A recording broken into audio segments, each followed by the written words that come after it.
नमो ताहि जाति गए अरहंतारि महान करि मंगल करियो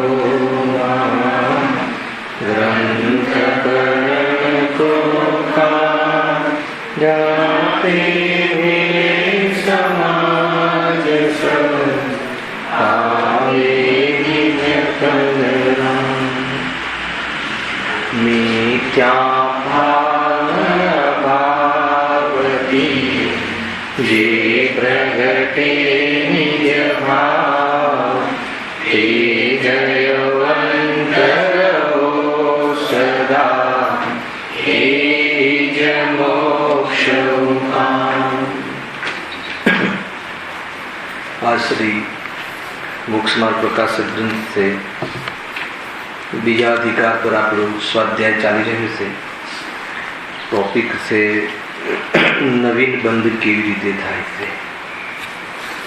जीवने अनादिथी कर्मनो बंध छे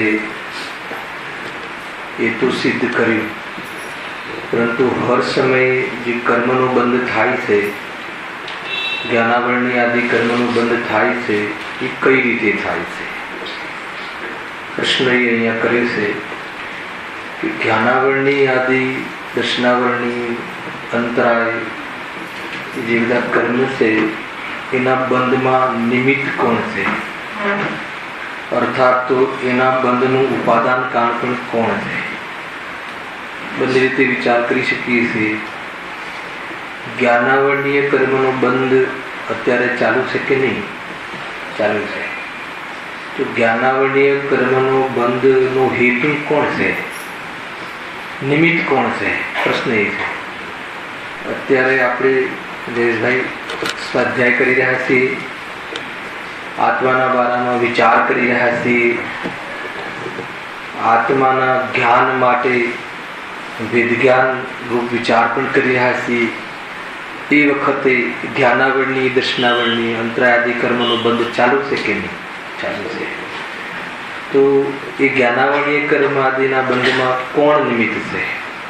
प्रश्न अहींया ए करे छे कि नवीन बंधनुं कारण कोण छे? पहलो पेरेग्राफ गया स्वाध्यायमां थई गयो हतो, पेज नंबर 29 पर छे।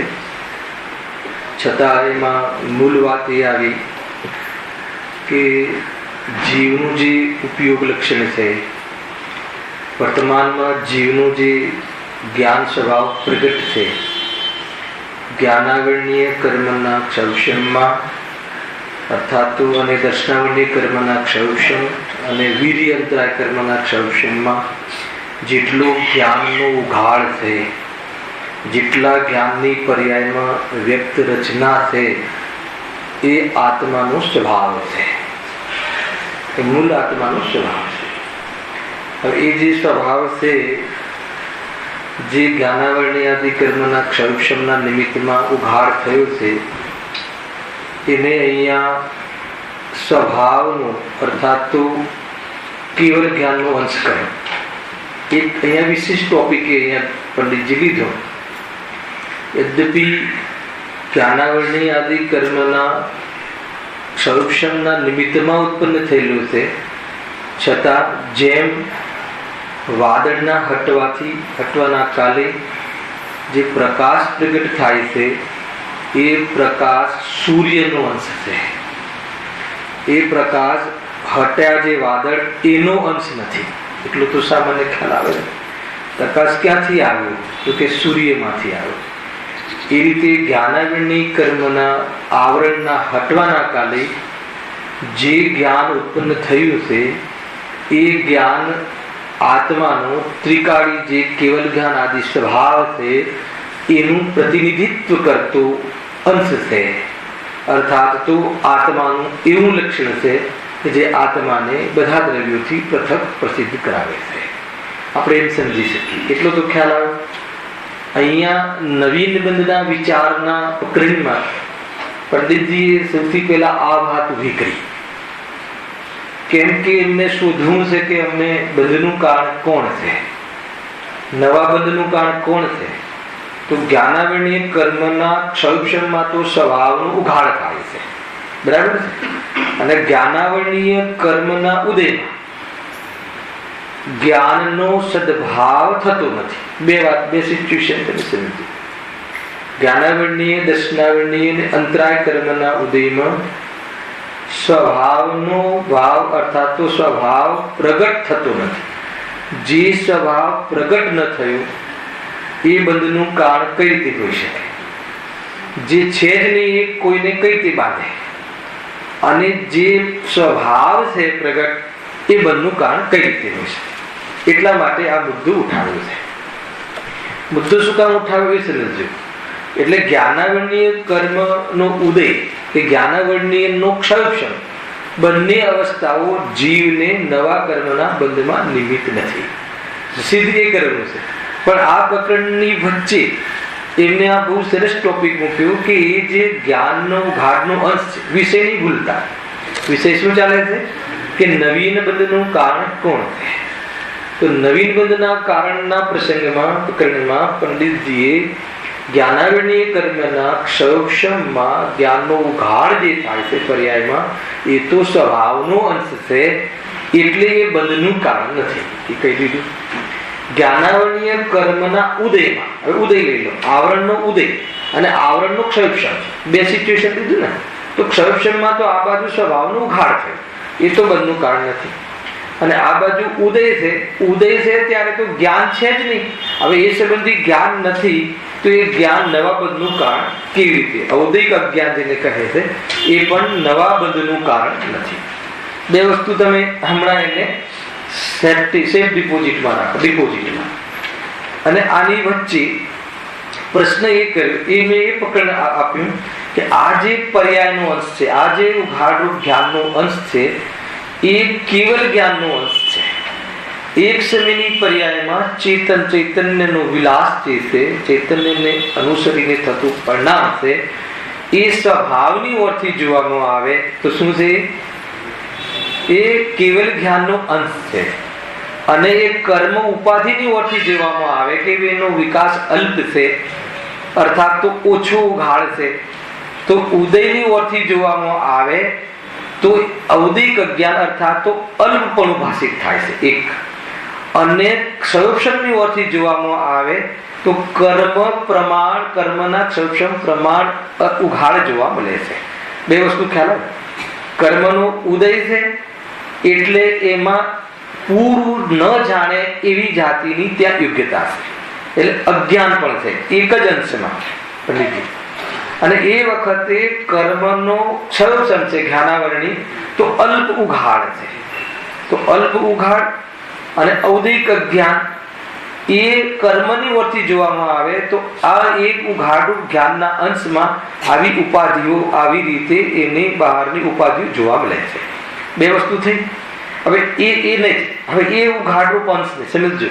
ઉઘાડરૂપ જે અંશ છે, અગર એ અંશ શુભ અશુભ ભાવોમાં સંધિ કરે છે, એમાં પરિણમન કરે છે, તો એ જ અંશને શુભ ઉપયોગ ને અશુભ ઉપયોગ કહેવાય છે.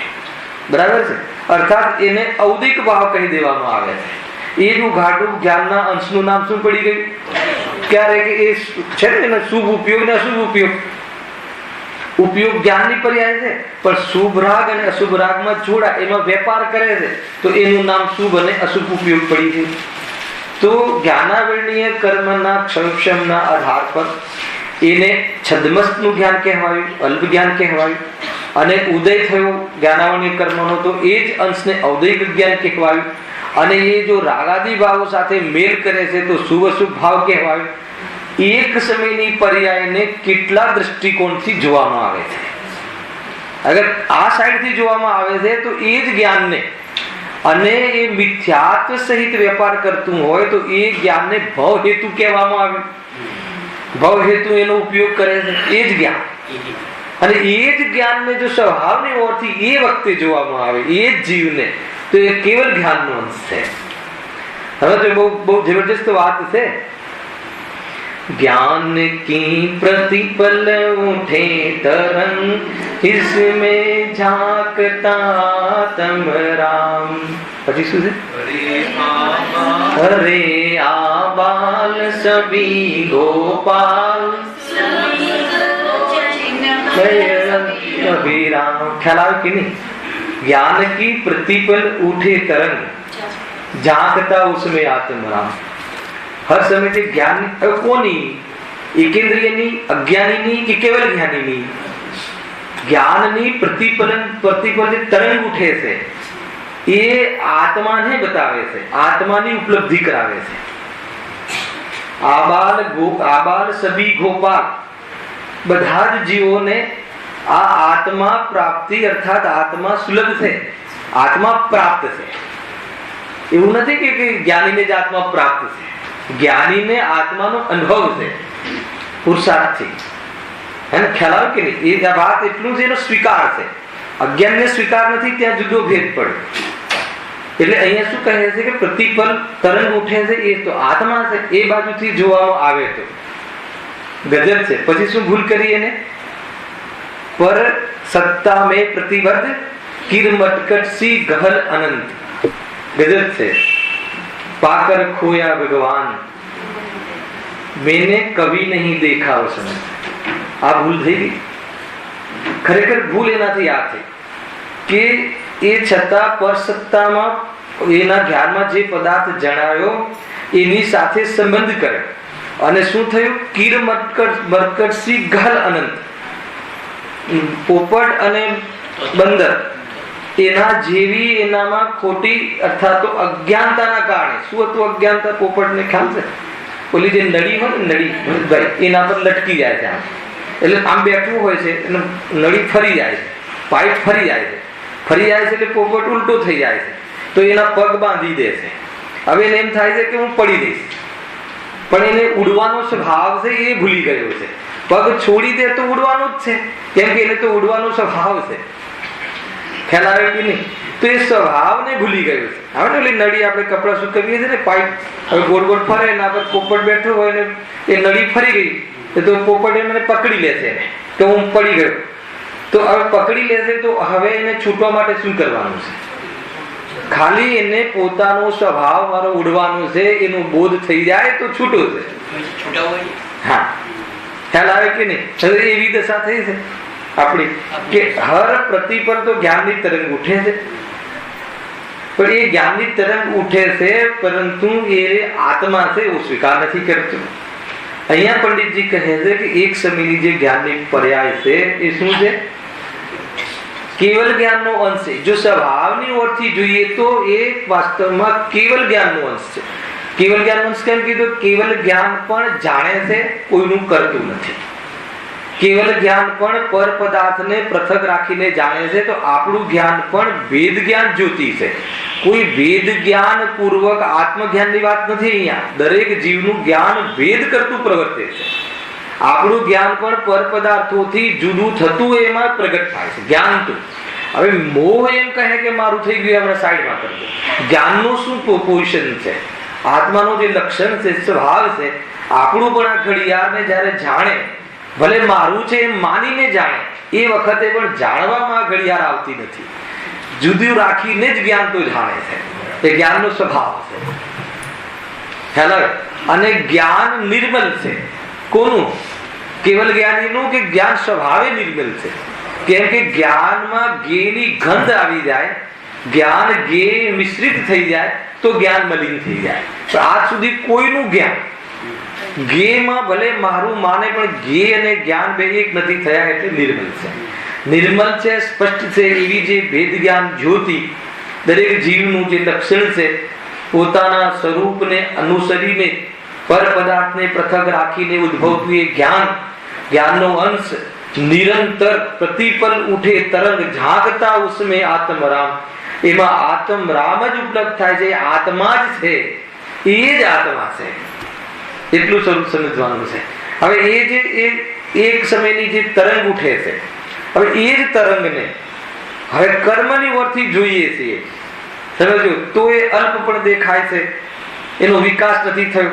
મિથ્યાત્વની સાથે સંબંધ કરે છે તો એ રીતે મિથ્યાત્વને લઈને જ્ઞાનનો ઉધમ મચાવે છે, એ પણ જોવા મળે છે। અને જ્ઞાનનું આવરણ હોય છે જેટલું, તો ઔદિક જ્ઞાન પણ છે, એટલું બધું ગાઢ પણ નથી જ્ઞાનનું. અને એ જ્ઞાન શુભ અશુભ ભાવોમાં રમે તો શુભ અશુભ પણ કહેવાય છે.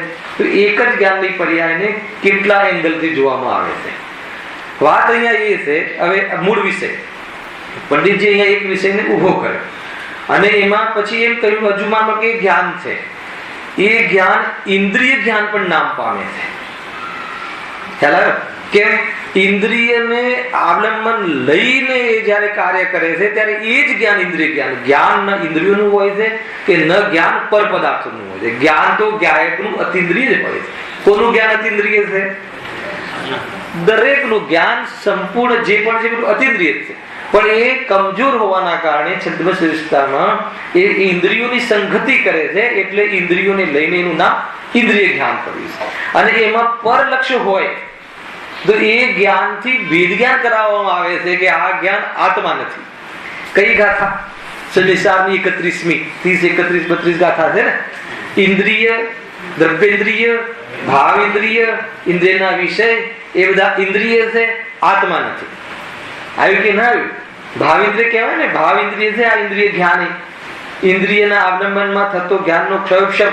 તો એ ખંડ જ્ઞાન, પરલક્ષી જ્ઞાન, પરમાં ઈચ્છા મિશ્રિત જ્ઞાન, અર્થાત તો પર લક્ષ કરીને થતું જ્ઞાન. એ બધું જે જ્ઞાન છે આત્માનો એવો સ્વભાવ નથી. આત્માનો અખંડ સ્વભાવ છે. આત્મા બધા પદાર્થોની વિપત જાણવાનો સ્વભાવ છે. આત્માને ઘે પાસે ગયા વગર જાણવાનો સ્વભાવ છે.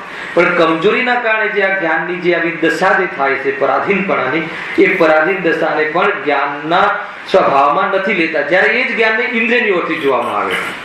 ભેદ જ્ઞાન કરવામાં આવશે કે આ જ્ઞાન તે આત્મા નથી. ભેદ જ્ઞાન, ઇન્દ્રિય જ્ઞાન, આત્માનું જ્ઞાન નથી. તમે એ જ જ્ઞાનની વાત છે. બે જ્ઞાન નથી, જ્ઞાન એક જ છે એ સમયમાં, જયેશભાઈ, એ વખતે.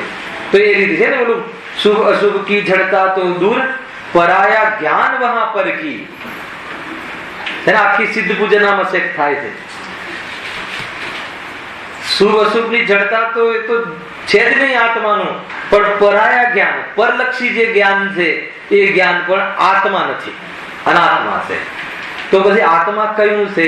આત્મા ક્યાં શોધવું? આપણે તો બધું પાંચ ઇન્દ્રિયના માધ્યમથી જ બધે જાણવાનું કામ થાય છે. અત્યારે તમે જાણો છો એ કર્ણ ઇન્દ્રિય સંબંધી શબ્દનું જ્ઞાન કરો છો, એ જ્ઞાન કહે છે પરકીય. એ જ્ઞાન આત્માનું જ્ઞાન નથી. ક્યારે? કર્ણેન્દ્રિયના આવલંબનમાં પરલક્ષ સંબંધી જ્યારે વેપાર કરે છે એ અપેક્ષાએ એ જ્ઞાન વાસ્તવિક જ્ઞાનનો સ્વભાવ એવો નથી. પણ એ પરલક્ષી જ્ઞાન, પણ એ જે જ્ઞાનની વતી એને જ જોવામાં આવે તો એમાં જે જાણવું જે સામાન્યપણું છે, ખ્યાલ કર્ણ ઇન્દ્રિયના આવલંબનથી એ સંબંધી શબ્દના ક્ષૌક્ષમ જ્ઞાનાવર્ણ્ય કર્મના ક્ષૌક્ષમમાં અને એ બાજુ ઉપયોગ લગાવે, આ બધું બહારના સામાન થયા. એ જ્ઞાનની કમજોરીની વતી કથા થઈ. પણ જે જાણવું થાય છે એ કોણ છે? એની વચ્ચેથી શોધવાનું છે. ત્યાં જ આત્મા રહ્યો છે. તો એ જે જાણવું જે સામાન્ય થાય છે કે જે એકેન્દ્રથી લઈને સિદ્ધ ભગવાન પર્યંત જે જાણવાની જે ક્વોલિટી છે, જાણવામાં જે પદાર્થોનો બોધ અર્થાત પદાર્થોનું જે પોતાના જ્ઞાનમાં એનું પ્રતિબિંબિત થવું જે સ્વભાવ છે, એ સ્વભાવની અપેક્ષાએ જોવામાં આવે તો એ એક જ પ્રકારનો છે અને એ આત્માનો ત્રિકાલ સ્વભાવ છે. એ ત્રિકાલ સ્વભાવનું પ્રતિનિધિત્વ કરે છે. બહાર આવીને, ઉદય આવીને અથવા પ્રગટ થઈને કોઈની સંગતિ કરે ત્યારે એના નામ ભલે ગમે તે પડે, બસ આટલી જ વાત છે. ત્યાં ને ત્યાંથી આપણને શોધવાનું છે. જે જ્ઞાન ઉદય થયો, જ્ઞાનનું ઉત્પન્ન થયું અને પછી સંગતિ કરે, કોઈ બીની સંગતિ કરે ત્યારે એના ઓરથી એને ઓળખવામાં આવે છે. પણ એ બી પ્રયોજનવશ. સમજજો, કોઈ સારા ઘરનો છોકરો હોય, કોઈની સંગતિ કરે તો એને એ પ્રમાણે જોવામાં આવે છે. પણ એ પ્રમાણે જોવા પાછળ બી પ્રયોજનવશ કે આ સંગતિ છે, આ તારો સ્વભાવ નથી, આ તને શોભતું નથી, એટલા માટેનું જ્ઞાન કરાવવામાં આવે છે. એટલે અહીંયા ઇન્દ્રિય જ્ઞાન કહો કે શુભ અશુભમાં વેપાર કરવા વાળું જ્ઞાન કહો, એ જ જ્ઞાન. બીજું કોઈ જ્ઞાન આવતું નથી કે આત્મામાં ક્યાંયથી કે એવું એક જ્ઞાન હશે કે જે કોઈને સ્પર્શ ના કરતું હોય, એક જ્ઞાન એવું હોય કે જે શુભરૂપ થઈ જતું, એવું નહીં. શુભમાં ને અશુભમાં રમતું હતું જે જ્ઞાન ભવ હેતુ થતું હતું, એ જ જ્ઞાન જાત્યાંતર લખ્યું ને, જે જાત્યાંતર કરી અને જે ભવના ભાવ હેતુ વર્તતું એ જ્ઞાન, સમ્યક દર્શનને પ્રાપ્ત કરે છે એવા સમ્યક દર્શનની જય હો. શ્રીમદ રાજચંદ્રનું કથન છે આ. કોઈ જ્ઞાન કોઈ નવું નથી આવતું. મિથ્યા દ્રષ્ટિનું જ્ઞાન જે છે એ જ જ્ઞાન સમ્યક બને છે. ત્યાં જ કસાયની મંતાના કાળમાં અને સ્વાધ્યાયના માધ્યમથી અને યુક્તિના માધ્યમથી એ જ્ઞાનની ક્વોલિટીનો અહેસાસ કરે છે. અને અગર જો વેદનમાં આવી જાય છે તો એને અહેસાસમાં રાગાદી ભાવ પોતાના નથી વાસતા, અને નથી વાસતા ત્યારે રાગાદી ભાવ ક્રમે નીકળી જાય છે અને આત્માનુભૂતિની પૂર્ણતા થઈને કેવલ જ્ઞાન થઈ જાય છે. આ આખું પ્રયોગ છે. ખેર અહીંયા એટલો મોટો પ્રસંગ નથી. આ તો આ અવસરમાં પંડિતજી અહીંયા એ વાત પણ યાદ કરાવી કે આ જે જ્ઞાન અહીંયા વાત તો એટલું છે કે નવીન બંધનું કારણ કોણ, તો અહીંયા સ્વભાવનો અંશ બતાવ્યો કે જે જ્ઞાનાવરણીય કર્મના ઉદયમાં જે જ્ઞાન થતું નથી, અલ્પ જ્ઞાન થાય છે અર્થાત અયથાર્થ જ્ઞાન થાય છે, એ તો ઔદિક જ્ઞાન છે. એ તો કોઈ બંધનું કારણ જ નથી કે જે જ્ઞાન જ નથી. પણ જે ઉઘાડરૂપ જ્ઞાન થાય છે એ તો સ્વભાવનો અંશ છે, કોઈ કર્મનો અંશ નથી. એટલે સ્વભાવ પણ બંધનું કારણ નથી. હવે અહીંયા પંડિતજી એ વાતને સ્વભાવના અંશ તરીકે વાત ઉઠાવી અને એક બહુ સરસ વાત કરી છે. જુઓ, હા, કર્મોદય. હવે એ પ્રમાણે સ્વભાવના અંશનો અનાદિથી માંડી કદી પણ અભાવ થતો નથી. ત્યાં આવ્યા હતા આપણે લાસ્ટ ટાઈમ અહીંયા સુધી. અને એ વડે જ જીવના જીવત્વનો નિશ્ચય કરી શકાય છે. આ જે દેખવા જાણવા વાળી શક્તિને ધારણ કરનાર વસ્તુ છે તે જ આત્મા છે. ખરેખર તો આ અહીંયા વાતનો પ્રસંગ નથી, પણ આ પ્રકરણ એ છે ને, પણ એ પ્રકરણમાં પણ પંડિતજી આપણને યાદ કરાવી દીધું કે જે અમે ચૈતન્યનો અંશ કહીએ છીએ એ આત્માનો નિશ્ચય કરાવવા વાળો છે. અને આજે જે અહીંયા પ્રવચનસારમાં 154મી ગાથા ચાલી એ આ જ ગાથા હતી. ખ્યાલ આવે કે નહીં? સાંભળી તમે ગાથા? સ્વરૂપ અસ્તિત્વમાં કહ્યું ને, તો પેલા ઉત્પાદિત દ્રવ્યથી વસ્તુનું અસ્તિત્વ સિદ્ધ કર્યું કે એ સ્વરૂપ અસ્તિત્વથી ક્યારે પણ દ્રવ્ય પડતું જ નથી. પછી એને ચેતનામાં ઘુસાડ્યું કે ચેતના એક અન્વયપણે છે અને એક ચેતના ગુણ સ્વરૂપે છે અને એક ચેતના વ્યતિરેક સ્વરૂપે છે. 3 પ્રકારે ચેતના કહી. આ ચેતના ચૈતન્ય જ્ઞાન ચેતના લક્ષણ કહ્યું ને, ચૈતન્ય લક્ષણથી સદાકાળ જીવ પોતાની જીવત્વ શક્તિથી જીવે છે. જીવત્વ શક્તિ એનું લક્ષણ ચૈતન્ય પણ. અને ચૈતન્ય શક્તિનું કાર્ય શું છે? અજડત્વમયપણું, જડ ન થવા દે અને જીવ તરીકે પ્રસિદ્ધ રાખે. 2 કામ ચૈતન્ય શક્તિને સોંપ્યા છે આત્માએ. ખ્યાલ આવે? શું કહ્યું? જીવત્વ શક્તિથી સદાકાળ જીવત્વ પ્રાણથી જીવે છે. એનું લક્ષણ શું કે ચૈતન્ય શક્તિ. તો ચૈતન્ય શક્તિ શું છે? અજડત્વમય, જડ થવા ના દે અને જડની વચ્ચે રહે તો બી એને દર્શન જ્ઞાનના વેપારના કારણે ચેતન તરીકે પ્રસિદ્ધ કરતું રહે. ખ્યાલ આવ્યો? ફરીથી આ બહુ આ જ મૂળ છે. જીવ શાનાથી જીવે છે ભરતભાઈ? જીવત્વ શક્તિથી. જીવનું જીવન શું છે? ચેતનપણું. તો જીવત્વ શક્તિનું લક્ષણ શું થયું? ચેતનપણું. હવે ચેતનપણું, ચેતન શક્તિનું કાર્ય શું છે? અજડત્વમય, એટલે જડ ન થવા દે અને ચેતન તરીકે પ્રસિદ્ધ કરે. તો ચેતનમાં કયા ગુણ લીધા? 2. દર્શન જ્ઞાન ચેતન ગુણમાં સમાવેશ થાય છે. તો દર્શન જ્ઞાનનો વેપાર ક્યારે કરે છે? નિરંતર. આવી ગયું ને? દર્શન જ્ઞાનના વેપારને શું કહે છે? ઉપયોગ. ઉપયોગ શું છે? ચૈતન્યની નિશાની. ચેતન, ચૈતન્ય ને ચેતના, 3 વસ્તુ થયું ને. તો એ ચૈતન્યની નિશાની ચેતના. ચેતના એ ઉપયોગ છે. ચૈતન્ય દર્શન જ્ઞાન 2 ગુણ છે.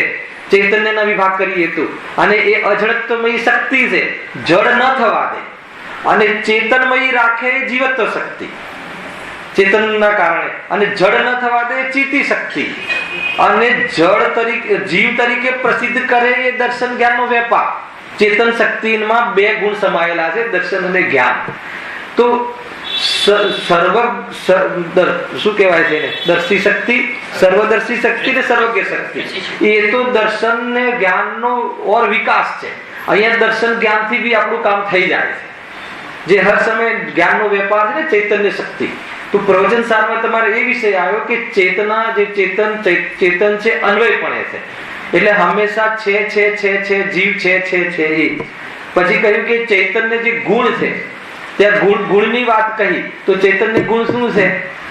તો એ ચૈતન્ય ગુણ એ અન્વયનો ગુણ છે એમ કહ્યું.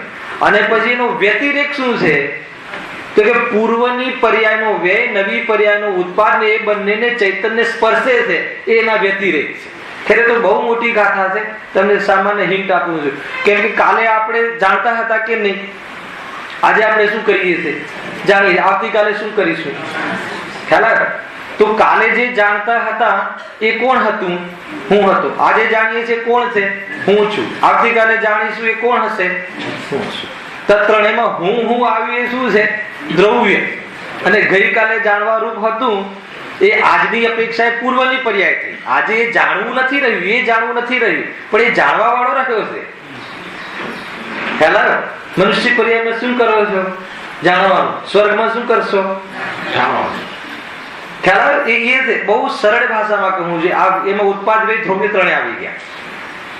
હવે નજીક આવો. પૂર્વ પર્યાયમાં 1 સેકન્ડ પહેલાની પર્યાયમાં શું કરતા હતા? જાણવાનું. એ જાણવું અત્યારે ક્યાં ગયું? ન રહ્યું. તો અત્યારે નવું જાણવું તો થયું ને. તો નવું જાણવું થયું એ ઉત્પાદ, પૂર્વનું જાણવું ન રહ્યું એ વ્યય, અને પૂર્વમાં જે જાણવા વાળો હતો એ જ અત્યારે જાણવા વાળો છે કે બીજો. તો બે પર્યાયનું અનુસંધાન જે કરાયું, અનુસૂતિ કરાયું, એ શું છે? દ્રવ્ય. આ છે એ ચેતનાના વ્યતિરેક. હાલા એ ચૈતન્યના વ્યતિરેક અર્થાત તો એના વિશેષો, આ પર્યાયો, આવી પર્યાયોથી, આ વિશેષોથી વિશ્વમાં ચેતનની સત્તા નિરંતર પ્રસિદ્ધ કરતો આ જીવ દ્રવ્ય કાયમ વર્તી રહ્યો છે. ખ્યાલ આવ્યો? એ રીતે નિરંતર વર્તી રહ્યો છે. ક્યારે પણ જુઓ અહીંયા શું કરતો હશે? દીકરો શું કરતો હશે? અત્યારે હોસ્ટેલમાં ભણવા મૂક્યો હોય તો જાણતો હશે. ખ્યાલ આવ્યો કે નહીં? કરે શું? દીકરાનો આત્મા કરે શું? રાગ કરતો હશે એ પછી જોશું, દુઃખ કરતો હશે પછી જોશું. જાણવા રૂપે પહેલા તમે એને ચેતનની સત્તા સ્વીકારો. હવે એ ચેતનની સત્તા સ્વીકારવામાં એ અસ્તિત્વ સિદ્ધ થાય પછી આગળની વાત કરીશું કે એનામાં દુઃખ છે, કેમ છે? કેમ કે આ ચૈતન્ય શક્તિ અથવા ચૈતન્ય ધાણ, ચૈતન્ય નિશાનીથી પોતાને ચેતનનો સ્વીકાર કરતો નથી. એ આવ્યું ને, પર સત્તામાં પ્રતિબદ્ધ. એના ચેતનામાં પદાર્થોનું જાણવું થાય છે અને એ પદાર્થો પ્રત્યે આ ઈષ્ટ અનિષ્ટની કલ્પના કરે છે. એટલે ચેતન સ્વભાવને ચૂકી જાય છે અને એ કલ્પના કોરી હોય છે, કેમ કે કલ્પના પ્રમાણે પદાર્થોનું પરિણમન થતું નથી. એટલે અંતમાં એના જે મિથ્યાત્વને, એને જે મોહ કર્યો હોય છે એને ઠેસ પહોંચે છે, એટલે દુઃખ થાય છે. બસ આ જ છે ગણિત, બીજું કઈ ગણિત છે નહીં. એટલે અહીંયા પંડિતજી આ વાત અહીંયા મૂકી કે જે અમે તમને જ્ઞાનનો અંશ કયો, જ્ઞાનાવર્ણીય, દર્શનાવર્ણીય અને વિધિ અંતરાય કર્મના ક્ષોભમાં જે જ્ઞાનનો ઉગાડ થાય છે એ સ્વભાવનો અંશ છે. એ વાસ્તવમાં તો કેવલ જ્ઞાનનો અર્થાત તો પૂરા જ્ઞાનનો અંશ છે. એ કેવલ જ્ઞાનનું પ્રતિનિધિત્વ કરે છે. કોઈ કહે કે તો કેવલ જ્ઞાન તો ક્ષાય જ્ઞાનની વાત નથી. કેવલ જ્ઞાન શક્તિ જે આત્મામાં પડી છે, જ્ઞાન શક્તિ, એનું પ્રતિનિધિત્વ કરે છે. થોડું કાલનું જાણે છે, આવતીકાલનું જાણે છે, અત્યારે જાણે છે.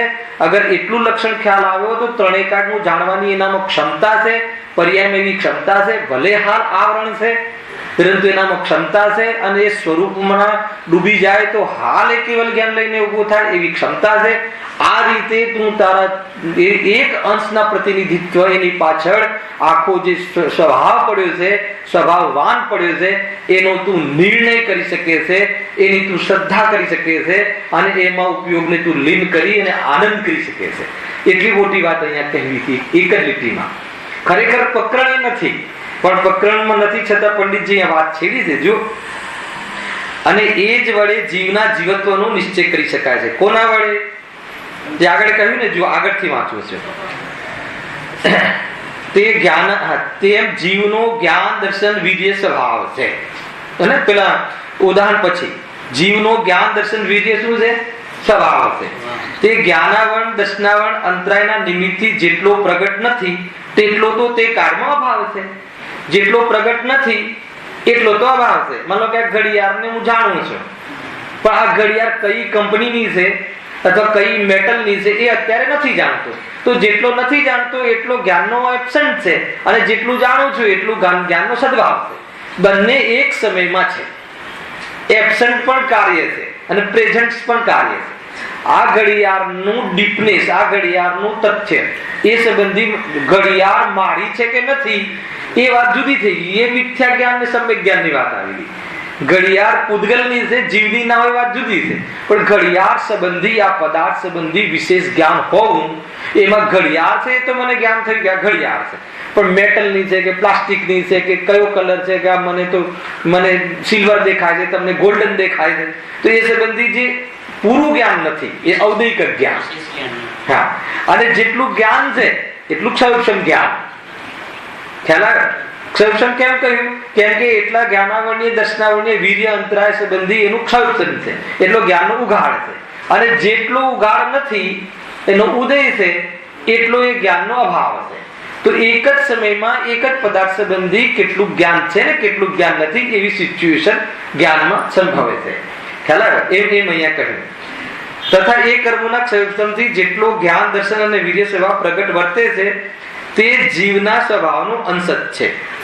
બે વસ્તુ કહી ને, જેટલો સદભાવ નથી વર્તતો ઉદયમાં એટલો તો જ્ઞાનનો અભાવ છે. એના વિશે તો ચર્ચા નથી કરવી, નથી જાણતા એટલે વાત જ નથી. પણ જેટલું જાણીએ છીએ, નિમિત્તમાં શું કીધું?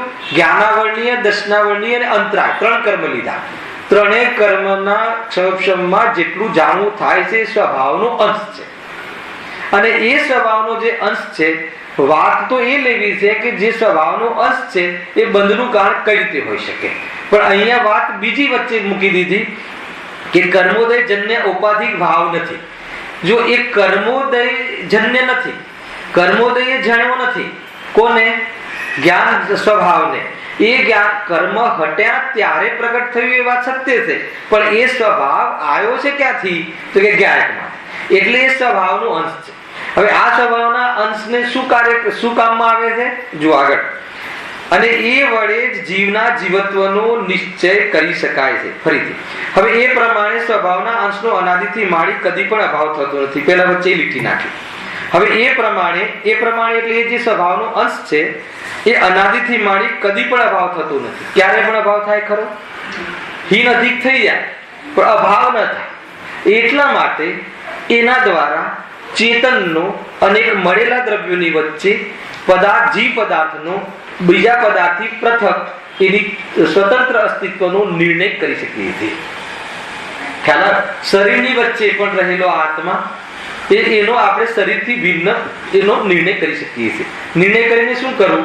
નિર્ણય થતાની સાથે એમાં શ્રદ્ધા જોડાય.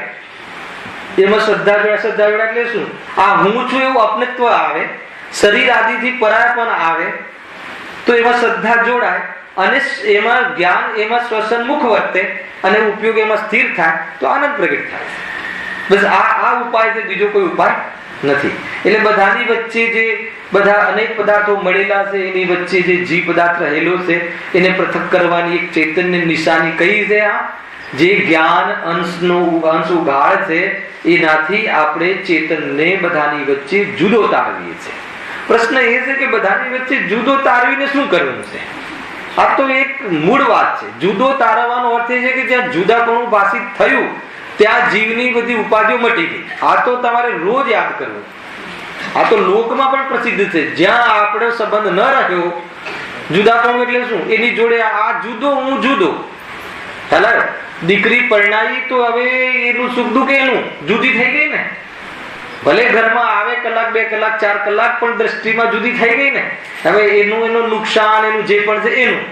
એ રીતે જ્યારે આ વસ્તુ જુદું પડી ગયું શરીર આદિ, તો એનો રોગ, એનું જવું, એનું હીન થવું, એનું જે પણ કઈ થવું શરીરનું એનું, તો એ પ્રત્યે મોહ તૂટી જાય છે. મેન તો મોહ તોડવાની વાત છે, ભ્રાંતિ તોડવાની વાત છે. એ ભ્રાંતિ જે દિવસે તૂટી જાય એ પછી રાગ દ્વેષનું શું એની વેલ્યુ છે? રાગ દ્વેષનું શું જીવન છે? પેલા ભ્રાંતિ, મોહ તોડવા, સ્વપરનો વિભાગ વાળો આજની ગાથા.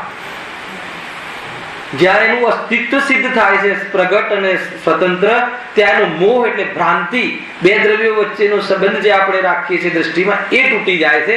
પછી એ પદાર્થ પ્રત્યે જે રાગ દ્વેષ રૂપ પરિણામ છે એના ક્રમથી અભાવ થઈ જાય. આ જ મોક્ષ થવાનો એકમાત્ર ઉપાય છે. જુઓ શું કહે છે અહીંયા. હવે એ પ્રમાણે સ્વભાવના અંશનો અનાદિથી માંડી કદી પણ અભાવ થતો નથી અને એ વડે જ જીવના જીવત્વનો નિશ્ચય કરી શકાય છે. આ જે દેખવા જાણવા વાળી શક્તિને ધારણ કરનાર વસ્તુ છે તે જ આત્મા છે. ખ્યાલ આવ્યો? આંખના માધ્યમથી દેખે છે એ આંખ આત્મા નથી, જે દેખવાનું કાર્ય કરે છે એ આત્મા છે. એમ વિભાગ કરે તો ઇન્દ્રિય અને ઇન્દ્રિય સંબંધી પદાર્થોનું મોહ અર્થાત તો આસક્તિ તૂટી જાય, એના પ્રત્યેની અવેરનેસ તૂટી જાય. મુખ્ય વાત એ છે પરાયાપન આવી જાય. મેન જે અહીંયા જે છે આ પોતાના સ્વભાવમાં અપનાપન ને પરમાં પરાયાપન, એ કાર્ય દ્રષ્ટિમાં જેનું ચાલુ થઈ જાય, શ્રદ્ધામાં આ કાર્ય જેનું ચાલુ થઈ જાય, એને વિશેષ પ્રકારનું એગ્રેસિવ પણ ન રહે. એ બહુ એગ્રેસિવ થઈ ગઈ છે ને, આપણે કેમ થઈ ગઈ છે? મારું કઈ બગડતું લાગે, પણ એ મારું છે કે નહીં એ નક્કી કોના દ્વારા કરવું? તો કે ચૈતન્ય નિશાની દ્વારા. એ તારું છે કઈ રીતે? ચૈતન્ય નિશાનીથી ખ્યાલ આવે છે કે પ્રગટ એ જુદું છે તારાથી હાર, તો એના પ્રત્યે એગ્રેસિવ પણ ત્યાં. આ તો વિચારની વાત છે, અનુભૂતિ થઈ જાય તો વાત જ જુદી છે, પરંતુ વિચારમાં પણ આ જાતનું એગ્રેસિવ પણ ઓછું થઈ જાય છે, એ પ્રમાણેની આકૃતા ઓછી થઈ જાય. જો વળી એ સ્વભાવ વડે નવીન કર્મોનો બંધ તો થતો નથી, કારણ કે નિજ સ્વભાવ જ જો બંધનું કારણ થાય તો બંધથી છૂટવું કેમ થાય? પ્રકરણ આ છે. હવે એ જે સ્વભાવ છે બંધનું કારણ તો થતું નથી. હવે જો એ સ્વભાવ જ બંધ કરાવે તો પછી છૂટવાની વાત રહેતી નથી. એટલે હું કોઈ પદાર્થને જાણું, હું શરીરના રોગને જાણું, અર્થાત હું ઓછું જાણું, એ બંને દુઃખનું, બંધનું કે આકુળતાનું કારણ નથી. ખ્યાલમાં આવે કે નહીં? શું કહેવામાં આવે? આપણને એનાલિસિસ થઈ જાય કે આપણી બે નળી બ્લોક છે, પછી દુઃખ ચાલુ થાય કે એનાલિસિસ થયા પહેલા દુઃખ ચાલુ થાય? શું નિર્ણય છે? આપણે એનાલિસિસ થઈ જાય કે હવે બે નળી બ્લોક છે, પછી દુઃખ ચાલુ થાય કે આપણને એનાલિસિસ ને એટલે આપણને જ્ઞાનમાં ન આવ્યું કે અત્યારે તો નળી બ્લોક નથી તો દુઃખ થાય? તો જ્ઞાન દુઃખનું કારણ અથવા બંધનું કારણ થયું કે ન થયું? પ્રશ્ન એ છે. ખ્યાલમાં અહીંયા ના પાડે છે કે દુઃખ એ બંધનું અથવા બંધનું કહો, દુઃખનું કહો, કર્મ બંધનું કહો, આકુળતાનું કહો, એ કારણ નથી. એક 9મા અધિકારમાં એક આખો વિષય છે જે આપણે બોરીલીમાં લીધો હતો સદિચ્છામાં, કે જ્ઞાનાવરણીય, દર્શનાવરણીય અને અંતરાય 3 કર્મ. એ 3 કર્મ ના ઉદયમાં જીવની જે અવસ્થા થાય છે એ દુઃખનું કારણ નથી, એ બંધનું કારણ નથી, સમજજો. પણ એ દુઃખમાં સહકારી બને છે. મોહનીય કર્મ દુઃખનું કારણ છે, મોહ નિમિત્ત તરીકે મોહનીય કર્મને આ સહકારી કારણ છે. જ્ઞાનાવરણીય, દર્શનાવરણીય, અંતરાય 3 કાર્ય કર્મ દુઃખી થવાની સિચ્યુએશન ઊભી કરે પણ દુઃખી ના કરે. તમે સમજો આખું વાત ફરીથી. જ્ઞાનાવરણીય, દર્શનાવરણીય અને અંતરાય કર્મના ઉદયમાં જે સ્થિતિ ઉત્પન્ન થાય એ અથવા દુઃખી થવાની સ્થિતિ તો લાવી આપે, પણ દુઃખી થવું કે ના થવું એ કર્મના આ પાસે નથી. દુઃખી થવા માટે મોહનીય કર્મ હાજર હોય તો દુઃખી થાય, નહીં તો ના થાય. નિમિત્ત પ્રધાન કથન છે. ખ્યાલમાં આવે? માની લો કે આપણે કોઈ જીવને દર્શનાવરણીય, જ્ઞાનાવરણીય પેલા લઈએ, એ કર્મના ઉદયમાં જ્ઞાન ઘણું હીન છે, ઓછું જ્ઞાન છે, ખબર નથી પડતી. તો ખબર નથી પડતી એ દુઃખનું કારણ નથી. દુઃખ થવા માટે પરિસ્થિતિ તો બનાવી, પણ જો એને મોહ નહીં હોય તો દુઃખી નહીં થાય. જો એનો મોહ પ્રબલ નહીં હોય અને જ્ઞાનાવરણીય કર્મનો ઉદય પ્રબલ હશે, મતલબ કે હાલ શું કહ્યું, ચાવી ક્યાં મૂકી અને ભૂલી ગયા, કેડમાં છોકરું હોય ને ભૂલી જાય, એને ચશ્મા આંખ પર ને ભૂલી જાય, એટલું મતલબ એનું ક્ષણ નબળું હોય. તમે સમજજો, હોય કે નથી હોતું એટલું? અત્યારે તો બધાને આ પ્રોબ્લેમ છે ભૂલી જવાનો. હેલા, તો એટલું નબળું હોય, પણ દુઃખનું કારણ એ નથી. મોહ હોય, જો ત્યાં મોહ એટલો મંદ હોય, ઘણો મંદ હોય, તો આકુળતા બહુ ઓછી થશે કે ભાઈ શું કરે, નથી દેખાતું, નથી જણાતું, ભૂલી જવાય છે એમ. અને મોહ પ્રબળ હોય, અરે મને તો કાંઈ ભૂલી જવાય છે, મને દેખાતું નથી, તમે પણ તકલીફ આપો છો, તો ભૂલી પણ જવાય છે અને તમે યાદ પણ નથી કરાવતા. તો એ મોહના કારણે થાય છે. ઓછું દેખાય છે, ઓછું જણાય છે, એના કારણે નહીં. માની લો કે એક તો ઓછું દેખાતું હોય અથવા ઓછું સંભળાતું હોય અને ગેલુબ્ધતા ઘણી હોય તો દુઃખી થાય છે. ગેલુબ્ધતા મોહ છે, જાણવાની જિજ્ઞાસા, મારા વિશે શું કહ્યું, કોના વિશે કહે છે એવું જાણવાનો જે મોહ હોય એ ઓછું જાણવા વાળાને દુખી કરે છે. ઓછું જાણવું એના કારણે દુખી નથી થતું, એ જાણવામાં એનું દુખી એ ગેરરૂપતા છે ને. એક તો કામ નબળો હોય અને બહારમાં એવી જાતિનું જ્ઞાન કર્મનો ઉદય પણ હોય એટલે સંભળાતું ઓછું હોય ને બે જણ ઘરમાં સાસુઓ વાત કરતા હોય તો એમ થાય કે મારી વાત કરતા હશે, કોની વાત કરતા હશે, શું હશે, તો એ કેમ દુખી થાય? મોહના કારણે. જ્ઞાનાવળી કર્મનો ઉદયથી ઓછું જ્ઞાન થાય છે એ દુઃખનું કારણ નથી. હા, એટલું જરૂર છે કે એને એવી સિચ્યુએશન ઊભી કરા કરે છે, પણ જેને દુઃખી ના થવું હોય તો ન જ થાય. મારી વાત કરતા હોય કે બીજાની કરતા હોય, મારે શું, હું તો આત્મા છું, જેની વાત કરે છે હું નથી, એ જે જાણતો હોય દુઃખી થાય, ભલે એને ના સંભળાતું હોય. તો એ ન સંભળાવવું એટલે ન જાણવું, એ સંબંધી જ્ઞાન એનું હીન રહેવું. પણ એ દુઃખી કયા કારણે થતો હતો? મોહના કારણે. હવે ઘણી વાર એવું બને કે જ્ઞાનનો ઉઘાડ ઘણો હોય તો પણ દુઃખી થતો હોય, બધું જ જાણતો હોય, એક એક વસ્તુ, મતલબ કે બાળની ખાલ કાઢીને તમને પ્રવચન સમજાવે, જયભાઈ બાળની ખાલ કાઢીને એક એક સિમ્ટમ્સ તમને સમજાવે, છતાં પણ મોહ તીવ્ર, એનો મોહનો પ્રબળ ઉદય હોય. આટલું સમજાવું છું તો પણ તમે રેગ્યુલર આવતા નથી, આટલું સમજાવવા અમે દૂરથી આવીએ છીએ, ખ્યાલ આવે કે નહીં? આવે મોહનો ઉદય છે. 3 વાર કહીએ છીએ પણ ફરીથી એક પ્રશ્ન કરો છો. આટલું બધું સંભળાવીએ છીએ, સમજાવીએ છીએ, પણ કોઈ એક વાર પણ એમ નથી કહેતું કે પ્રવચન ઘણા સારા કરો છો. હવે એનો મોહ ચાલુ હોય ને, ગમે એટલું જાણતો હોય, ગમે એટલો મોટો વિદ્વાન હોય, પરંતુ એ વધારે જાણવું પણ દુઃખનું કારણ કે બંધનું કારણ નથી. મોહનો ઉદય હોય તો વધારે જાણવાના કાલમાં પણ બંધ કરે છે, અને મોહનો ઉદય ના હોય તો બિલકુલ ના જાણતો હોય, કાંઈ પણ ભૂલી જતો હોય, નવકાર મંત્ર યાદ ના રહેતા હોય તો પણ દુઃખી થતો નથી, સંકલેશતા કરતો નથી, નવો બંધ કરતો નથી. ખ્યાલ આવે કે નહીં? એટલે જ્ઞાનાવરણીય દૃષ્ટાવરણીય કર્મ સિચ્યુએશન ઊભી કરે છે. એ રીતે અંતરાય કર્મ પણ, અંતરાય કર્મ કોઈને દુઃખી નથી કરતું. શું વાત કરો છો? અત્યાર સુધી તો હિંમત સમજીએ છે કે અંતરાય કર્મ દુઃખી કરે છે. નિમિત્ત તરીકે વાત ચાલે છે. અંતરાય કર્મ ના ઉદયથી શું થાય છે? ચાહ્યું થતું નથી.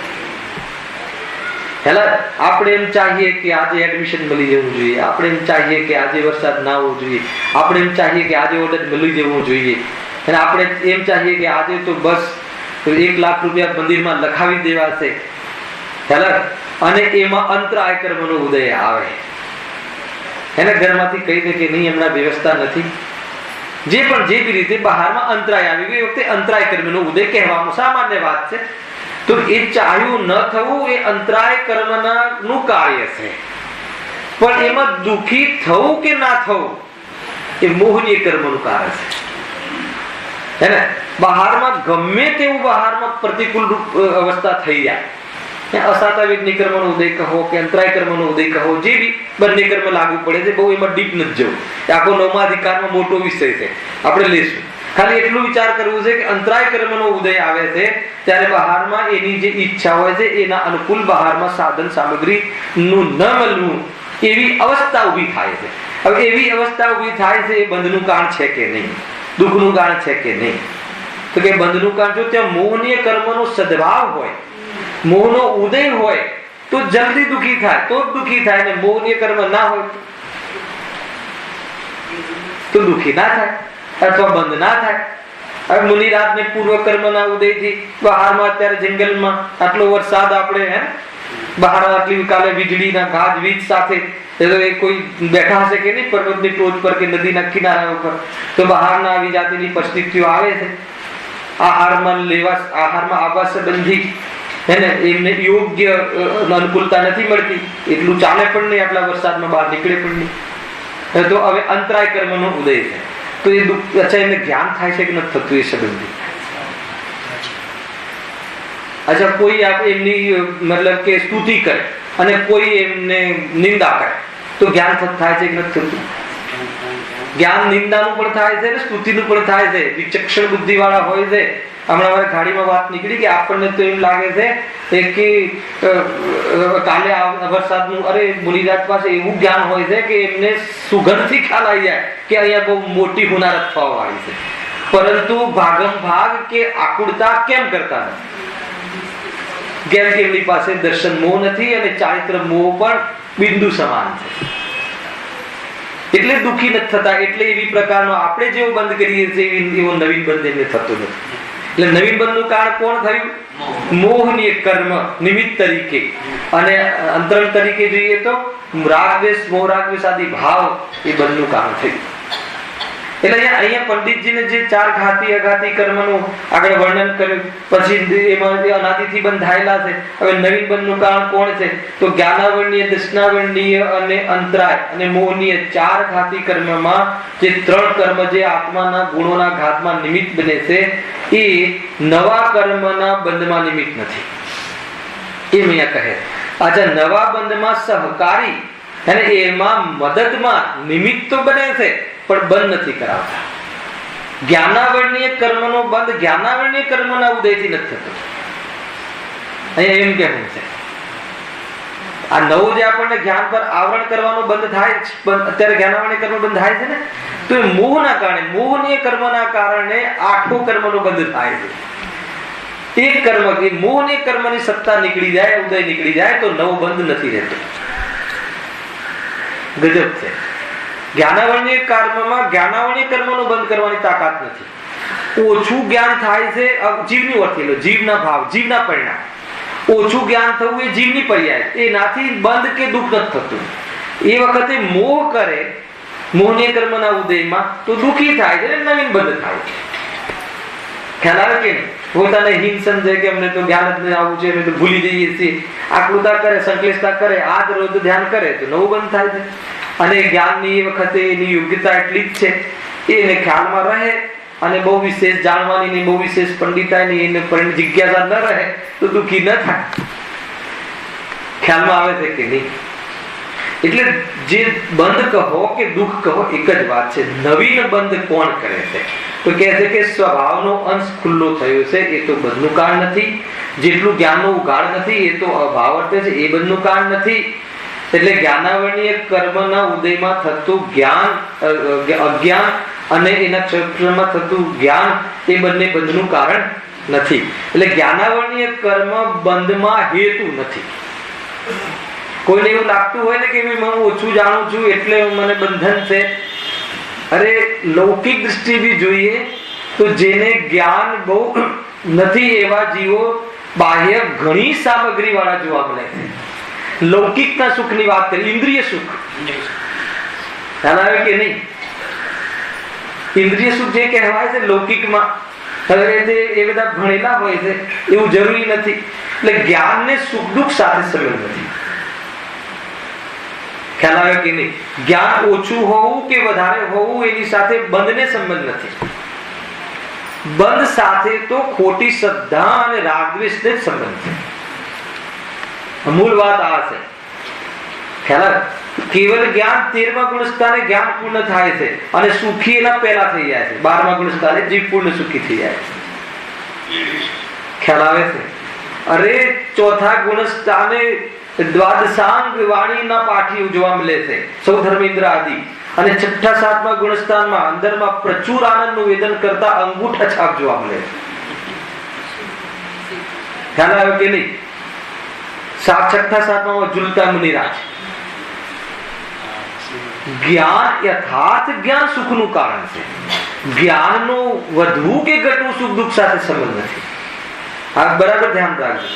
જે વસ્તુ જેવી છે એવી જાણી અને પોતાનામાં અપનત્વ કરવું એવી પૂરી વ્યક્તિનું નામ સુખનું કારણ છે. માત્ર જાણવું એવી સુખનું કારણ નથી. સુખમાં હેતુ નથી બનતું. જાણ્યા પછી એમાં શ્રદ્ધા ન ભળે તો એ જાણવું કોઈ કાર્યકારી પણ નથી.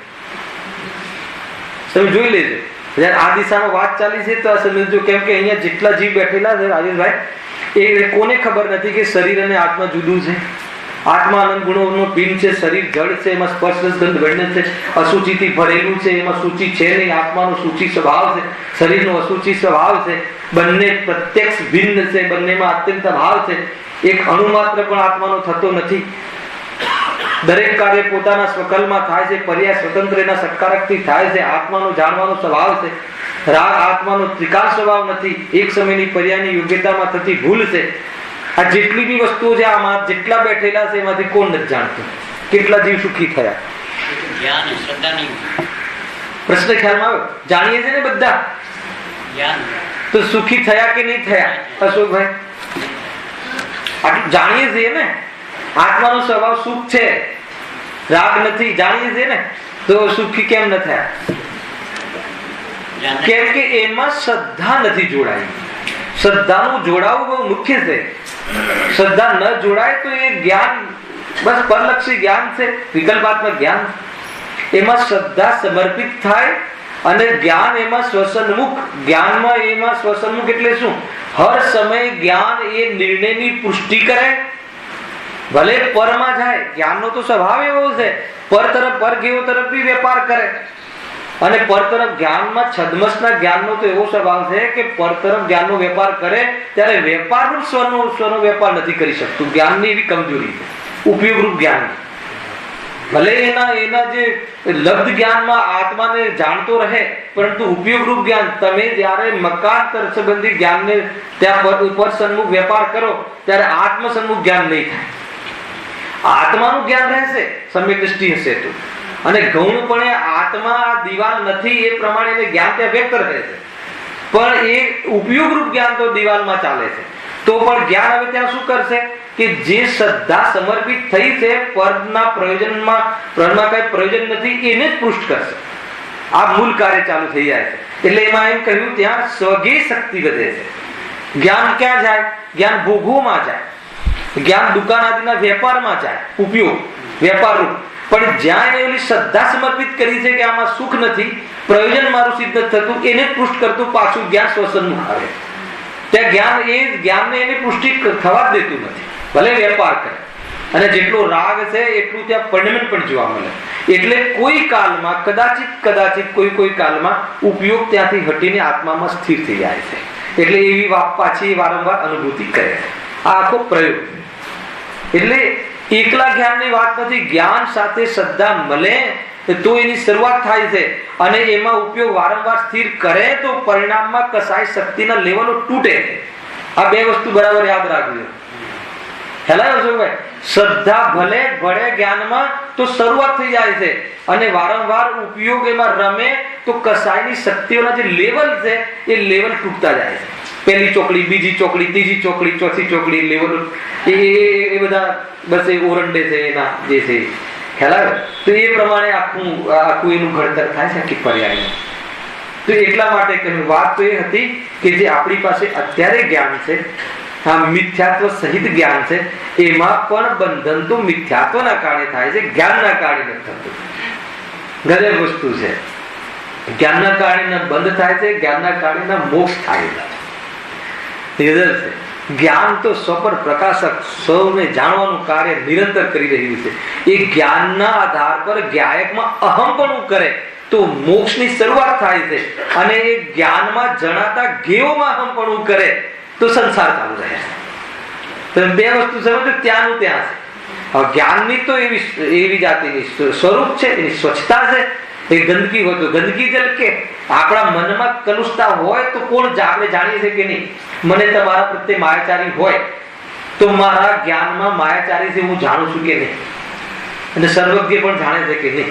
હવે એટલું જ્ઞાન સ્વચ્છ છે કે માયાચારી હું કરી રહ્યો છું જાણે છે, પણ એ માયાચારીમાં સુખ માને છે કે એનાથી હું કંઈ કરી લઈશ તો આ જ્ઞાન સ્વભાવનો અનાદર કરી નાખે. બસ ત્યાંથી એનો સંસાર ચાલુ થઈ જાય. માયાચારીનું કર્તવ્ય કઈ રીતે માને છે? આવી માયાચારી હું નહીં કરું તો મને લાભની પ્રાપ્તિ નહીં થાય, એમ નક્કી કરતો એ માયાચારીનો પક્ષ લઈ લે છે. આ માયાચારી છે એમ જ્ઞાનમાં ઝલકી રહ્યું છે, આ માયાચારી છે, આ માયાચારી છે, એને ખબર પડી રહી છે, પરંતુ એને એ મોહમાં આંધળો થઈ જાય છે, અને એ માયાચારી છે જે જાણવા વાળો છે એ તરફ લક્ષ નથી કરતો. પછી એનો સંસાર ચાલુ થઈ જાય. જ્ઞાન કેટલું સ્વચ્છ અને નિર્મલ છે, આપણને ખબર ના પડે. આપણે પાપ કરીએ તો ખબર પડે એ જ્ઞાનનું સ્વરૂપ છે, અને જે પાપ થઈ રહ્યું છે આત્માનું સ્વરૂપ નથી. એ વિભાગ વર્તે તો કામ થઈ જાય. તો એ મૂળ છે. એ જ્ઞાનની સાથે શ્રદ્ધા ભળે એ કાર્ય મૂળ છે. અહીંયા પંડિતજી કહે છે કે જ્ઞાનાવરણીય દર્શનાવરણીય અંતરાય કર્મ જે છે એ કર્મ ખરેખર સીધા ડાયરેક્ટ બંધના કારણ નથી. એ બંધમાં સહાયક બનતા હતા. ક્યારે? જ્યારે મોહ હતો ત્યારે, મોહનીય કર્મનો ઉદય હતો ત્યારે. કેમ કે પ્રશ્ન થાય ને, આ 12મા ગુણસ્થાને જ્ઞાનાવરણી, દર્શનાવરણી અને અંતરાય ત્રણેય છે, બરાબર છે શું? અને મોહનીય નથી. હવે બંધનું કારણ જતું રહ્યું તો હવે પછી બાકીના 3 કર્મનો અભાવ શું કામ કરવો છે? તો કે જ્યારે મોહ હતો ત્યારે આ સહાયક બનતા હતા. એટલે શત્રુનો તો તમામ શત્રુનો નાશ કરવો જોઈએ. એટલે 3 કર્મનો પણ અંતર્મૃત કાળમાં નાશ થઈ જાય છે અને 4 ઘાતી કર્મનો નાશ થઈને અજંતુમાં આવી જાય. એ વખતે સહાય તો કરતા હતા ને, ભલે ડાયરેક્ટ કોઈ બંધ કરવામાં કરતા ન હતા કે દુઃખી નતા કરતા, પણ એને સહાય તો મોહનીય કર્મને સપોર્ટ કરતા હતા. તો શત્રુનું જે સપોર્ટેડ હોય એ શત્રુ જ છે. એટલે બધા કર્મનો અભાવ ત્યાં થાય છે.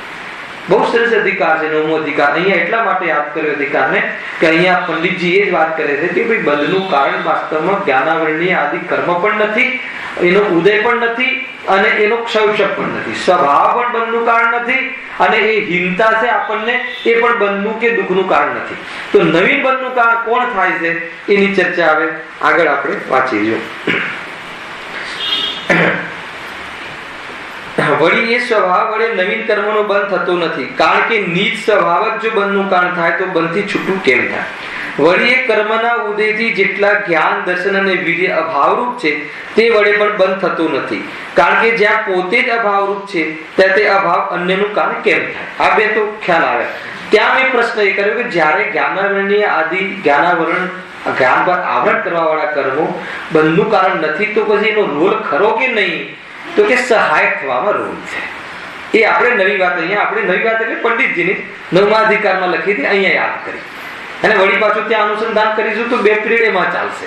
એટલે ખાલી તમને મેં હિન્ટ આપી, ત્યાંથી વાંચી લેજો. કેમ કે એ કોઈ ડાયરેક્ટ બંધનું કારણ નથી, એ બંધ કરાવતા નથી. પણ એ વખતે કોણ હોય તો બંધ થાય? કે મોહનીયનો સદભાવ હોય તો બંધ થાય, ના હોય તો બંધ ના થાય. ગમે એટલું હીણું જ્ઞાન હોય કે ગમે એટલું વધારે જ્ઞાન હોય, વધારે જ્ઞાન તો બંધનું કારણ છે જ, સ્વભાવ છે. પણ ત્યાં પણ વધારે જ્ઞાન હોય અને મોહ હોય તો બંધ નિરંતર સંકલિષ્ટતા કરે. ઘણી વાર એવું જોવા મળે છે કે જાણકારી બહુ હોય પણ જીવ ક્રોધિત પણ બહુ હોય, કસાય બહુ કરતો. એ જો બે વસ્તુ સાથે, કારણ કે 2 ગુણ અલગ છે, બંનેના કાર્ય અલગ છે. જ્ઞાન તો એવું જબરજસ્ત હોય કે તમને કોઈ બી ગમે ત્યાંથી આ પાના પર આ શબ્દ છે બધું કહી દે, અને નાક ઉપર જ ક્રોધ હોય. એવા જીવો જોવા મળતા હોય. એ તો ક્રોધાદી પરિણામ છે. પણ મોહ તો હોય તો મોહ તો ઓર ડેન્જરસ છે. ક્રોધ અને મોહમાં અંતર છે. મોહ એટલે ખ્યાલ આવ્યો કે હું આટલું સમજાવું છું ને મને કોઈ માનતું નથી. મોહ એટલે મારી એક સમયની પર્યાયના ઉઘાડ જેટલો મને માનવો, પોતાને ક્ષમક્ષમ જેટલો માનવો, પોતાને બહારમાં સુંદર વાણી વાળો માનવો, એ મોહ, મિથ્યાત્વ. એ મોહ જો એને પ્રબલ હોય તો ક્રોધ આદિ વ્યક્ત ન કરે તો પણ અંદર દુઃખી થાય. અને બહાર તો હાથ જોડીને જયજેન્દ્ર કરતો હોય પણ અંદરમાં દુઃખી થાય કે આટલું જયજેન્દ્ર કહું છું, એક વાર પણ કોઈ પીઠ નથી થાબડતું, અંદરમાં એનું ચાલુ હોય. કેમ કે એનો મોહ છે કે હું સરસ બોલું છું, હું સરસ સમજાઈ શકું છું, મેં સમજાવ્યા, મારા વગર તો સમજી જ ના શકે. એ જે મોહ છે મિથ્યાત્વ, એક દ્રવ્ય બીજા દ્રવ્યનું કાર્ય માનવું, એ મોહ છે. હવે એ મોહ એના માથે ચડેલો હોય અને જ્ઞાન ઘણું ખુલ્લું હોય, ખ્યાલ આવ્યો? જ્ઞાન તો ઘણું ખુલ્લું હોય અને મોહ માથે ચડેલો હોય, એ જીવ નિરંતર આકળતા કરે. દુનિયાને લાગે કે ગાદી પર બેસીને ધર્મ કરે છે, પણ એ એટલો બધો બંધ કરતો હોય, સંસાર વધારતો હોય. ક્ષેત્રથી સંબંધ નથી, ક્રિયાથી સંબંધ નથી, ભાવથી સંબંધ છે.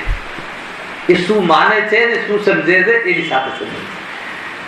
અને આપણને કેવું લાગે એ ધર્મ ક્ષેત્રમાં છે, ગાદી પર બિરાજમાન છે, સરસ સમજાવી રહ્યા છે. હવે એ શું કરે છે એ તો એ અને સર્વજ્ઞ 2 જાણે. ખ્યાલ આવે છે કે અનિલભાઈ? ધર્મ અલગ વસ્તુ છે. જે દેખાય છે ત્યાં ધર્મનું નામ નિશાન નથી હોતું. અંદરમાં શ્રદ્ધા શું કામ કરે છે, અંદરમાં કે પરિણામ શું છે, એના આધાર ઉપર ધર્મ અર્થાત શાંતિ અર્થાત અબંધ સ્વરૂપની ચર્ચા છે. બહારની સાથે તો બહારમાં દેખાવાનું ધર્મ તો મુનિ દિશામાં આવે છે. અંદરમાં જેવો છે એવો બહાર દેખાય એનું તો અલગ છે. એ તો વિકાસ થાય, બહુ વિતરાગ થાય ત્યારે બહારમાં દેખાય. એ તો મુનિદશાની વાત છે કે અંદરમાં પણ એવું ને બહારમાં પણ એવું. અહીંયા અંદરમાં શ્રદ્ધા તો આત્માની અકર્તૃત્વની અને બહારમાં કરતા પણ દેખાય. અહીંયા તો એવું છે. ખ્યાલ આવે કે અહીંયા તો એમ કહે કે એક દ્રવ્ય બીજા દ્રવ્યને અડે નહીં અને વચ્ચે આ મુકાવડાની વાત. ખ્યાલ આવે કે નહીં? તો શ્રદ્ધા અંદરમાં સમ્યક અને બહારમાં રાગના આધાર પર પરિણામ કરતા પણ આના જોવા મળે, એવું પણ મળે. અને બહારમાં કથા અકર્તા નહીં અને અંદરમાં કરતા બુદ્ધિની પોષણ કરતો હોય. હવે જો શું મતલબ કે વિઝન અહીંયા મારે બતાવવાનું છે, એટલે બહુ વિચારવા જેવું છે. મૂળ જે વાત આવે છે એ સારું જે બંધનનું કાર્ય છે એ શ્રદ્ધા, ખોટી શ્રદ્ધા અને કસાય એના હાથમાં બંધન અને દુઃખ છે. બાકી જ્ઞાન ઓછું હોય, બહારમાં અવ્યવસ્થા હોય, ખાવાના મતલબ ફાંફા પડતા હોય, એવી જાતિનું પણ મતલબ અંતરાય હોય, કપડાના ઠેકાણા ના હોય, હા એ બધું અંતરાય કર્મનો એવો ઉદય હોય કે માંડ સરખું એક સાથે ત્યાં તેલ તૂટે છતાં પણ એ દુઃખનું જરા પણ કારણ નથી, બંધનું જરા પણ કારણ નથી. ત્યાં મોહ તીવ્ર હોય. મોહ એટલે મિથ્યાત્વ. તીવ્ર મોહ હોય કે નહીં, આના વગર મને નહીં ચાલે, આનાથી મારું જીવન છે, હું આ સંયોગોથી જીવું છું, 10 પ્રાણમાં બરાબર અનુકૂળતા હોય એ જ મારું જીવન છે. એ મોહ જ્યાં સુધી જીવે છે ત્યાં સુધી દુઃખી જીવ થાય છે, અર્થાત નવ બંધ કરે છે. પણ જો મોહ ના હોય, શરીરના ટુકડે ટુકડા થઈ જાય, એના સંયોગો ન રહે છતાં પણ અરે મોહ મંદ હોય તો પણ આકૃતા ઓછી હોય છે. તો જેને મોહ જ ના હોય, દર્શન મોહ, એ બહારમાં જ્ઞાન ઓછું હોય કે અંતરાય કર્મના આધાર ઉપર બહારમાં કોઈ અનુકૂળતા, આહારની અનુકૂળતા ન મળે, 6 મહિના તો આહારનો ભાવ ના આવ્યો ને 6 મહિના આહારની અનુકૂળતા ના મળી, તો બોલો એમને જ્ઞાન થયું કે ના થયું? આદિનાથ મુનિરાજને પણ દુઃખ થયું કે ન થયું? દુઃખ કેમ ના થયું? અને આપણને એને માન લો કે કોઈના લગ્નમાં જઈએ અને ભોજનની વ્યવસ્થા ન મળે, લગ્ન તો સારી વાત નહીં, શિબિરમાં જઈએ, એને લગ્નમાં તો એની મહત્તા હોય છે પણ શિબિરમાં ભોજન આદિની મહત્તા નથી હોતી. તો શિબિરમાં જઈએ અને ભોજનની વ્યવસ્થા ન મળે, બરાબર રૂમ ન મળે, તો કેવી દશા થાય છે?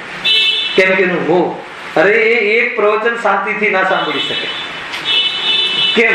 કેમ કે તીવ્ર મોહ હોય છે કે હું હે ને અહીંયાનો ટ્રસ્ટી છું, ભાઈ કોઈ વ્યવસ્થા જોવાઈ નથી, મારા માટે રૂમ પણ નથી રખાઈ. વાત પતી ગઈ. હું ટ્રસ્ટી એ મોહ, હું ગાયક છું એ વાત હવે નહીં જશે, નહીં સાંભળી શકે. કેમ કે ઓલો મોહ તીવ્ર છે. એ તીવ્ર મોહમાં એ જ્ઞાનને પામી શકતો નથી. ગજબ છે. અરે એ જેટલું જાણે છે એ બુદ્ધિ બેર મારી જાય છે તીવ્ર મોહમાં. તીવ્ર મોહના કારણે દુઃખી થાય છે, બંધન થાય છે. ઓછું જાણે અથવા બહારમાં અવ્યવસ્થા મળે, બહારમાં જે પણ મળે એનાથી આજ સુધી એ વ્યવસ્થાઓ સહાય ક્યારે બને? કે જ્યારે આપણી પાસે મોહ હોય તો બને, નહીં તો જે થવું એ થાય દુનિયાનું અને શરીરનું ને પરનું. અંદરમાં મને એની સાથે લગાવ નથી, મારી સાથે સંબંધ નથી. દરેક અને મોહ ન હોવા પાછળનો આધાર આત્માનુભૂતિ. દરેક દ્રવ્ય ગુણ પર્યાયને પ્રાપ્ત છે, એના ગુણ પર્યાયને પહોંચે છે, દરેક વસ્તુ સુંદર છે એવી જાતનો એને અનુભવ હોય તો એ પદાર્થ માટે અપેક્ષા ને આપણને એની અપેક્ષા ને આપણે એના માટે અપેક્ષિત, એ બે વાત સાચી ઠરતી નથી. એવો જીવ બહારમાં કાંઈ પણ થાય ઉદયોમાં પણ એ જીવને દુઃખ થતું, નવો બંધ થતું નથી, નિદ્રા થયા રાખે છે. એને બહુ વિસ્તારથી લેશું આપણે, બહુ સારો વિષય છે આ. તો આગળના વિષયનું માત્ર આપણે અત્યારે સ્થાપના કરી છે. ગયા વખતે જે વ્યાખ્યાન થયું હતું, હવે બહુ સુંદર ચર્ચા કરે છે કે અઘાતી કર્મ પણ બંધના કારણ નથી, સામગ્રી પણ બંધના કારણ નથી, દુઃખના કારણ નથી. એટલે એક જ કર્મ પર લઈ આવશે કે મોહનીય કર્મનું જ નિમિત્ત પણ જીવને દુઃખમાં નિમિત્ત બને છે, બાકી કોઈ નહીં. એ આગળ એ વાત આપણને અહીં આગળ નવીન બંધના કારણની ચર્ચામાં આવશે. સહજાનંદી